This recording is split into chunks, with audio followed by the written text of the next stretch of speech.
أعوذ بالله من الشيطان الرجيم بسم الله الرحمن الرحيم أستغفر الله ربي وأتوب إليه الحمد لله رب العالمين والصلاة والسلام على خير خلقه وخاتم الأنبياء والمرسلين سيد الأولين والآخرين شفيع المذنبين رحمة للعالمين محمد وآله الطيبين الطاهرين المعصومين اللهم صل على ربنا لا تزغ قلوبنا بعد إذ هديتنا وهب لنا من لدنك رحمة إنك أنت الوهاب. Assalamu alaikum, my dear brothers and sisters. First of all, my commemorations to you as we begin to reflect on the martyrdom of our dear first Imam, Imam Ali alayhi salam. Allahumma salli ala. Whenever we think of our Imam, especially on this night when he was struck by Ibn Muljam, and inshallah on the 21st when he sadly passed away, one thing which comes to my mind, especially in today's environment where unfortunately Islam is under the microscope and regarded as a terrorist religion, which of course links in with our discussions over the last two lectures, is that Imam Ali alayhi salam, after the Prophet, was the one man that was the voice of mercy and portrayed Allah subhanahu wa ta'ala as a merciful being. This vocabulary that Allah is barbaric or that Islam is barbaric is not the vocabulary of Shia Muslims or of Muslims. And how can it be that when all of these words are there in the media, that this one man at times is not mentioned, or that his beautiful words are not exposed to humanity? Let me share with you one thing, and this is actually a dua in Nahjul Balagha. In some editions it is sermon 227, you might differ by one or two sermons, but this is what he said. He said at the end of this dua, Allahumma ahmilni ala afwika wa la tahmilni ala adlika.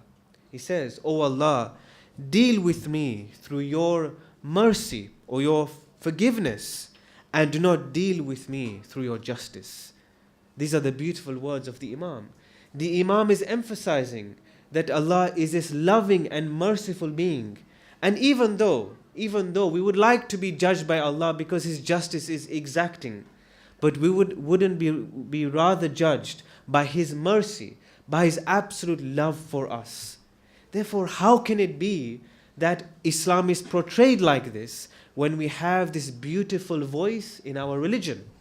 In another dua by our Imma in Biharul Anwar, it says, Ya man la yurja ila fadli wa la yukhafu ila adli. And by the way, I found similar statements even in As-Sahifa Sajjadiyah by the fourth Imam, which means, O who is not hoped for but His favor, and is not feared but His justice. Allah is only feared not because we are scared of Him.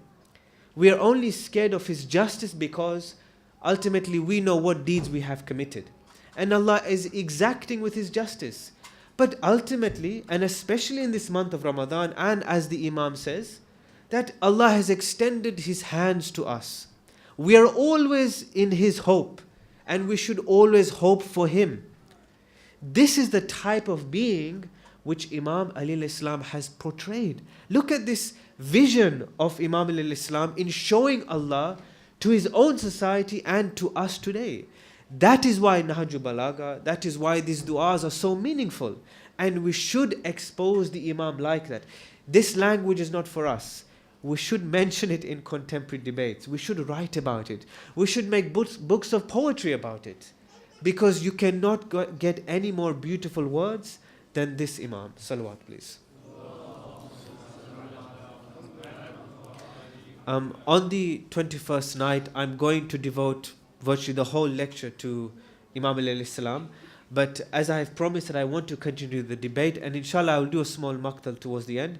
But inshallah may Allah subhanahu wa ta'ala elevate the stations of our dear first Imam, and may we learn from him. And of course, what I have said will tie into this theme anyway. I have so far said in the last two lectures that in virtually most libraries and universities, according to Saeed Raza Amali, 13.4% of books and rising are Islamophobic, therefore showing hatred towards Islam. And about 19% of books engage with dialogue in Islam. And you may say, well, that's very wonderful, we are winning. Well, not really, because from the graphs I analyzed, the Islamophobic works are on the rise. So you have this kind of almost a tie where people want to engage with Islam, but as I did critique in my last lecture, that these works which show that Islam had something to show in history, or look at our great scholars of the past and our great scientists, that's very wonderful, but the criticism is, what are we contributing today? So we are in a bit of a quandary or in a bit of a problem. What is the next conflict between Islam and the West? Apart from showing that there is this human-centric worldview, which means human beings are the center, and we are independent in our thought and we don't need Allah, and that clashes with a God-centric worldview, which is God is at the center. And even in our du'as, like Dua Komel, which I mentioned in my last lecture, that we give worth to Allah subhanahu wa ta'ala.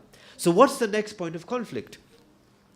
Interestingly, the next point of conflict is the conflict of aql, that is intellect or reason. Where is the conflict here? Some Western academics that may show cautiousness or hatred towards Islam say what? They say the following: Islam is not a progressive religion, because ultimately we don't give a lot of rights to women, and we have to admit that husbands still have greater legal agency than the women. We may say women work, etc. That's very wonderful, but still within our fiqh, this is a source of tension. And I'm not trying to say what is right and what is wrong. I'm just playing devil's advocate. I'm trying to describe to you the scenario. Still, theoretically, if I want to compensate for my missed fast, I can free a slave. Does that mean Islam promotes slavery? Have we answered that question? Have we banned slavery? Is it there within verses of the Quran and in Hadith? Generally, it isn't. We might find the Prophet freeing slaves, and we might find them treating slaves very wonderfully, but do we have commands? And do we have opinions and books and theoretical frameworks that say slavery is forbidden? We generally don't. So what is the issue here? The issue which and I said I'm playing devil's advocate, the issue which some Western academics say is, how can Islam be this progressive religion when these moral dilemmas are not sorted out? Now, Allah subhanahu wa ta'ala beautifully says in Surah Rum that He has implanted fitrah in everybody. We have the ability to distinguish between right and wrong and to discover Allah subhanahu wa ta'ala. So we have this free use of aql anyway, and especially as Shia Muslims, as well as the Mu'tazila, we say Tawheed and then we say Adala, because we believe Allah is just and He's a rational being, and you and I can discover His justice. And I do not need the Quran to tell me that I should save a drowning child. I don't need that. That is why Shia Muslims, that is why people like Sheikh Mufid and Sheikh Tusi try to emphasize this movement of Adliya. So that's very wonderful. But still, in practice, when it comes to moral dilemmas, those Western academics will still say, where is your solution for problem X, Y, and Z when there are moral dilemmas pertaining to what? The worth of the individual. If today you and I find it very normal, and especially in my generation, that women work, and it's very normal, maybe in my father's generation or in my grandfather's generation, marhum, that wasn't the norm. So how come on a day-to-day basis it's something very accepting to us, but sometimes in our frameworks, we still have to deliberate what is the right balance we have to have. Here I want to make one point. The criticisms of Western academics to some degree are legitimate, yes. Of course, we have to solve our moral problems. But that doesn't give them the right to paint Islam with one brush.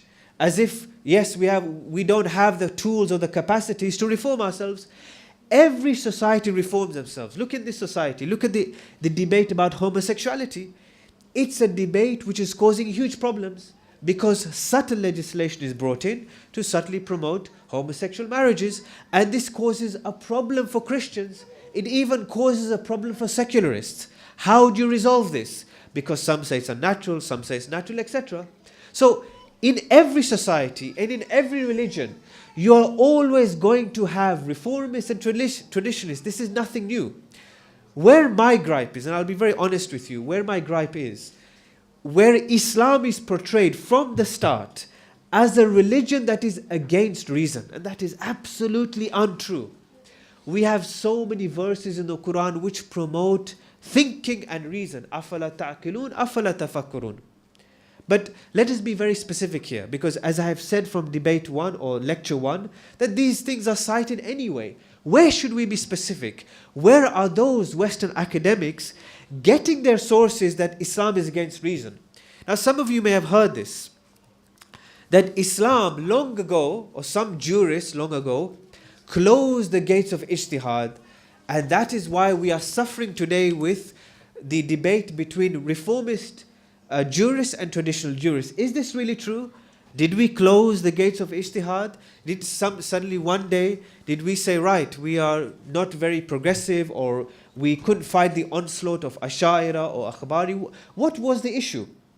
While Halak, a very good scholar, actually critiques this, and I'm sharing this information with you because to my knowledge, most Western academics use this reason that we did not practice ijtihad in the early centuries, for example, some centuries after the Prophet, and because we did not practice ijtihad, that is why we're suffering today. These are the reasons that while Halak argues against this motion. He says, how is this possible that the gates of ijtihad were closed? After Prophet passed away, even during time of sixth Imam, you had a continual stream of jurists, and this is by the way in Shia and Sunni, but more to do with Sunni because of course we still relied on our Imams. So even our Imams are cited as proof. He says that these jurists cited the qualifications that you had to be a jurist. Now today, everybody knows that. If you want to do a law degree, yes, you do it for 3 years, you do a LPC, or you whatever you want to train to be a barrister. The same thing happened in Islam.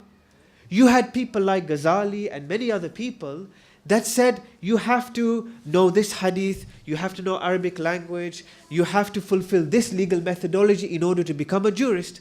So if we had all of these qualifications and jurists were being produced all the time, then how did these gates of ijtihad were closed? This is argument number 1. Number 2, you had a strong body of positive law that were being produced. What is positive law?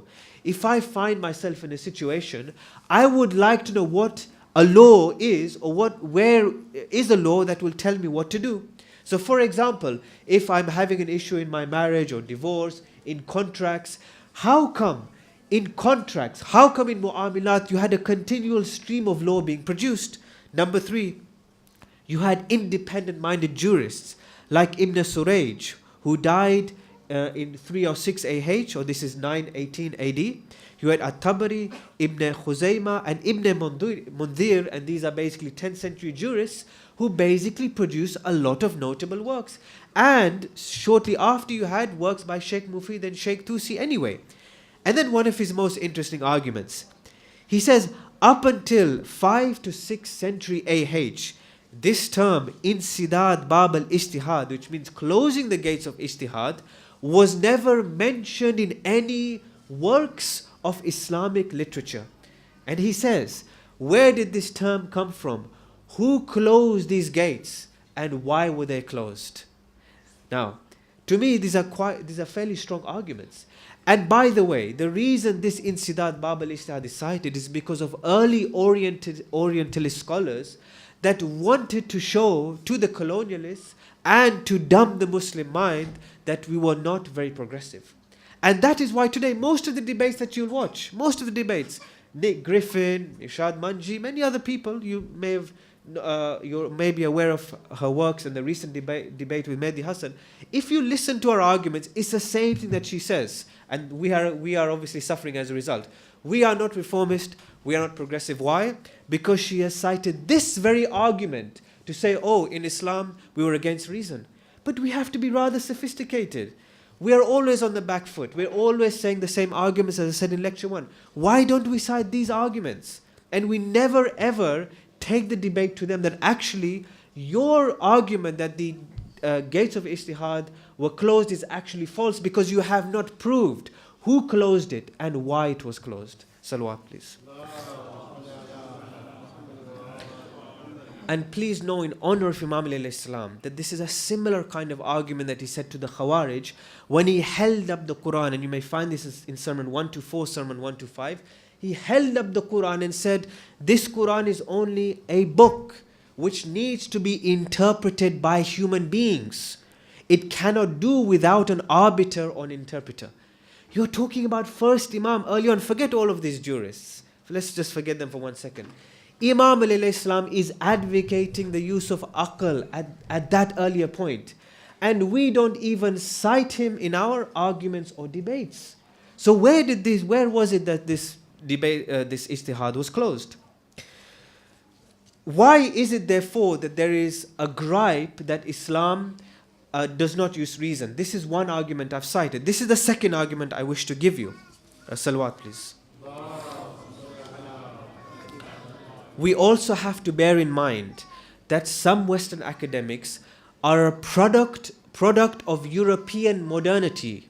European modernity wishes to cut off religious institutions and religious sources, and this is very deliberate. And I want to give you a quote from the late Muhammad Arkoon. He said the following: European modernity, at least since the 18th century, has left us with the impression that reason could finally be liberated from the constraints of dogmatism in order to be placed in the service of objective knowledge alone. Which means reason is this kind of objective knowledge. You can get everything from reason. He says, once a radical separation between every institutionalized religious law and the neutral state has been accomplished. That is the European modern project of modernity and of freeing reason from religious institutions. And that's why you have today all of these arguments in favor of homosexuality, etc. What is the issue that we are facing? What we have to be cognizant of is that when you cite religious sources, they are not relevant. When you today want to say, actually, I find homosexuality to be rather unnatural, because people, we have to be very honest, laugh at that argument. I generally find it unnatural, but we have to find a way, and I'm very clever about this. We have to find a way through science, through logic, through reason. If we do believe that the Quran is this true book for us, we have to find a way to show that actually, yes, these arguments are valid. Because what we are up against, as I said, those Western academics, is to show that this Quran is useless. Why? Because they have gone through the process of ridiculing the Bible, of ridiculing the Torah. But we are arguably one of the few groups that still today say the Quran is a miracle to us. So we have to be rather proud and rather confident of trying to find new frameworks of reason that are able to tap into the wisdom of the Quran. And I'm not saying the Quran contains everything. It doesn't contain everything. The Hadith does not contain everything. And we should never think otherwise. We should be confident. And if we feel maybe in 5, 10, 15, 20 years, when we do feel confident, maybe this will come from West, or I don't know where it will come from, we should say slavery is forbidden. If we do believe in the dignity of human beings. Otherwise, if we still say our fiqh is valid, then we should say we believe in slavery. We have to be confident. We can't have our cake and eat it too. We have to take a stand, basically. If we treat our women in a particular way, if we treat human beings, we don't want to see child factories, then let's say it then. And we don't want to buy our clothes from H&M and Gap. There are sales at the moment. Anyway, yes, we shouldn't buy. But if we really actually believe that, then we should say it. This is what I mean. And because we don't say it, so then the type of debates that we have are very, very defensive. Hopefully you can see the point I'm making. So what has been the response? To give you another statistic. The response has been the following. In the libraries now, what Sayyid Reza Amali is saying is that 48.4% of works in universities and libraries are Islamoromic. What does that mean? Islamoromic works are the following. They contextualize Islam in the bosom of the Roman tradition and try to compare Islamic ethos with Western values. While the jury is still out on the debate, these works, in their whole mentality, pronounce their favor for Western values in comparison to Islam and try to present a desirable, domesticated Islam which poses, and these are the key words, which poses no threat to the Western value system on the one hand, and does not as a result engage in the clash of civilizations on the other. This point to me is my most favorite point. I'll tell you why. What he's trying to say is this: you'll find loads of books by Muslims and non-Muslims that will say, look, Islam needs to be reformed and we should compare ourselves to the Universal Declaration of Human Rights. We should compare ourselves to teaching models. We should compare ourselves to leadership training develop models. We should compare ourselves to constitutional models. So you'll have loads of works on that. I recently ordered books comparing Islam to, for example, natural law theories or human rights theories.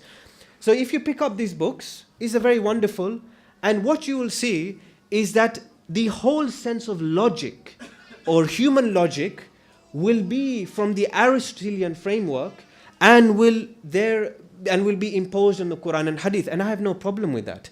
Logic is logic. If it's something good, we should take it. That's wonderful. But what will you also find? That Islam should be domesticated. What does that mean? Have you ever come across an Islamic Universal Declaration of Human Rights? Have you ever come across an Islamic teaching model that impacts secular universities? Have you ever come across an alternative Islamic economy? Do we find it? An alternative to the capitalist system? Have you come across an alternative Islamic leadership development training program? We don't have any of that, by the way. It doesn't exist. Why? Because all we do is we borrow the frameworks from the West, and we have not even an iota of originality in us. And I want to give you one simple example here. I had to write an article about human dignity, okay? So I had to research about human dignity. In contemporary debates about human dignity, you may talk to any religious bioethicist or a non-religious bioethicist, and they will all tell you the soul, the nafs, has no place in human dignity today. Because what is the soul? The soul is this metaphysical entity which is there for spiritual people, like in Ramadan. The soul isn't going to give rights to people. The soul isn't going to elevate the rights of women or slaves. The soul isn't going to teach us about being rational animals, because today we all accept we are rational animals, so we wish to demand our rights at university and take our claims, and this is the degree that I demand. You know, we believe every human being has worth. This is just in human vocabulary. But today, the fourth Imam in Risalat al-Hukuk has a different notion of human dignity. What does he say? He says you get human dignity through your biological faculties. So if you respect your tongue and your tongue doesn't say anything bad, and your legs don't go to bad places, and your hands don't go and terrorize people, you would have increased your self-worth. Today, why is it that in secular universities and secular institutions, and you may look at statistics about depression, you may look at prisons, what's happening in prisons, how people need to find their identity and worth. If you go to universities, you'll find meditation sessions and societies that will give pseudo-Buddhism and pseudo-Hinduism. That's fine, no problem. Why is it that you'll find that every club, or most clubs now in universities, will promote this? Because people want to search for meaning today. When religion and communities disintegrate, how many people go to church? How many people go to synagogues? How many people go to mosque? People, whatever you say, are created with fitrah. Now, why haven't we come up with the notion that we can elevate our human dignity and worth through this framework by saying, actually, look, oh young person, if you teach this to children, you can think about your worth in a way by looking at your identity through your biological faculties. You don't have to wear a hood and go and terrorize people. Oh, Muslim, you don't need to go and manipulate the Quran and go and terrorize people. There's so much value to this work of Risalat al-Hukuk. And all we have to do is be philosophically creative and upbuild from these texts and create new frameworks. There is no issue of borrowing from the West. Absolutely no issue. But let us be very frank. Every knowledge system has its limitations. The teaching models at universities have limitations. And that's why today people are now talking about, as I discussed in Muharram, spiritual, secular models of teaching. Because they've realized secular models of teaching don't teach people values. But look at what we have in our traditions of Imam alayhi salam, of Risalat al-Hukuk, that now to actually counteract 48.4%, We should be creating works which don't present a very peaceful or domesticated Islam. We should present a creative Islam. And this is what our challenge is. Salawat, please. So my conclusion for this lecture before we go on the next lecture is the following. What statistics do we have in front of us? Basically, if you think about it, 48.4% and another 13%, whatever, over 60% or 65, going towards 70%, 65-70% of the works that we have, to be honest, some of it are hateful towards Islam, and most of the works that you actually read are presenting a domesticated Islam that doesn't have a lot of solutions for contemporary environments. So we are left with 30% in our library and university, which I'm going to present in the next lecture, which is now the battleground for us, where we really have to be original and honor this legacy of Imam alayhi salam and honor this tradition that we have. Inshallah, I'm going to continue this in the next lecture. I'll just do 1 or 2 minutes of maqtal in honor of our Imam, inshallah.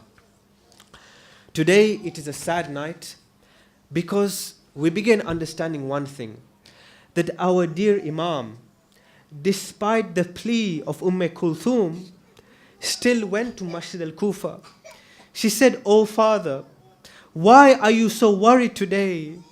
He replied, "I have the akhirah in front of me, and I am going to meet Allah subhanahu wa ta'ala." So Kulthum, like any daughter, would say, "Oh Father, don't go to the mosque. Let somebody else lead the prayer." The Imam says that there is no escape from the fate fixed by Allah. And we may remember this, whatever our reason will say, Allah's dominion is paramount. We do not know when we are going to die. Imam Ali says, "Hayya ala salah, hayya ala salah." He finds who sleeping face down? Ibn Muljim. He says, "Wake up. This is the way shaitan sleeps. Sleep on your left shoulder, which is the way of the believers, or sleep on your right shoulder, which is the way of the scholars. Get up and pray. I know what purpose you have. I know what is in your cloak." As the Imam stands for prayer, one person begins to attack him and misses. But Ibn Muljim has no mercy, and he strikes his sword on our Imam's head. The Imam's skull is cracked. The Imam says, "In the name of Allah and the religion of Allah's Messenger, I have really won. I swear it by the Lord of the Kaaba that I am free. Inna lillahi wa inna ilayhi raji'un." Surah Al-Fatiha.